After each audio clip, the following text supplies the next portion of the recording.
Para sedherek kagunganipun Gusti ingkang kinasih,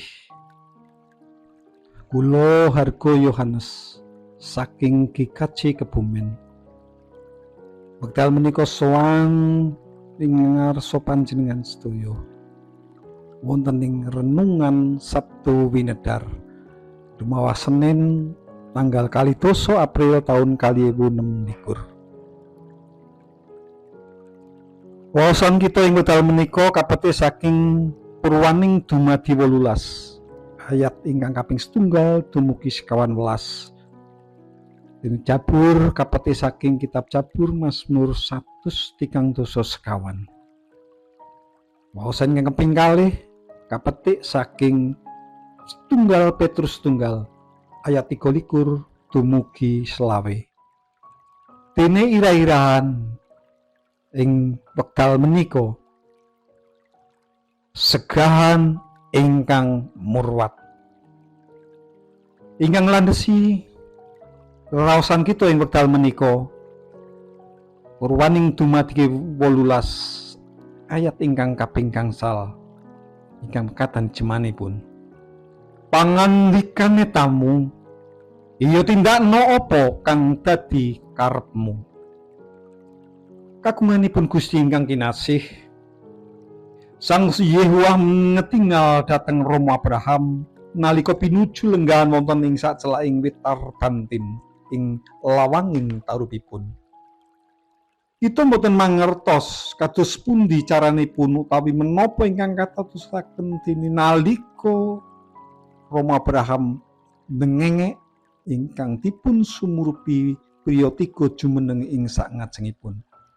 Ugi boten dipun terangaken kados pundi Rama Abraham mangertos bilih ingkang rawuh menika piyantun penting. Bab menika kacetha anggenipun Rama Abraham nyebut bendoro dhateng tamu-tamunipun. Boten namung menika, Abraham ugi ngaturi segahan ingkang sae, telpung ingkang alus kangge damel roti, mendhet pedhet ingkang empuk lan becik dagingipun. Sedaya nedya kasegahaken kagem tamu-tamunipun. Mekaten anggenipun Rama Abraham ngaosi tamu-tamunipun, senadyan boten mangertos sinta tamu-tamunipun menika. Ingkang cetha, Abraham nganggep wigatos tamu-tamunipun lan ngaturi segahan ingkang murwat tanpa ngetang pinten reginipun segahan wau. Ingkang penting malih, pilih para tamunipun karnan dhateng segahan ingkang badhe dipun aturaken dening Rama Abraham. Gusti Allah sampun maringaken sedayanipun, malah putranipun panganting kangge kawilujengan kita. Gusti Yesus sampun maringaken sarenanipun kangge kita. Menapa ingkang badhe kita aturaken dumateng panjenenganipun? Menapa ingkang badhe kita aturaken minangka atur panuwun kita dumateng panjenenganipun? Inggih gesang kita ing sawetahipun. Kados pundi cara lan wujudipun? Mboten sanes inggih srana suka kawigatosan dhateng tiyang sanes. Mikatosaken kabetahanipun tiyang-tiyang ing sakiwa tengen kita. Abraham mangertos kabetahanipun para tamunipun.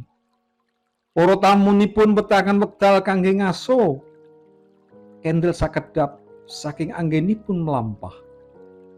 Mila para tamunipun dipun candhet supados kersa nampi pasegahan saking Rama Abraham.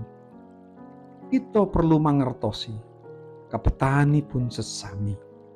Lajeng budidaya nyekapi menapa ingkang dipun betahaken menika.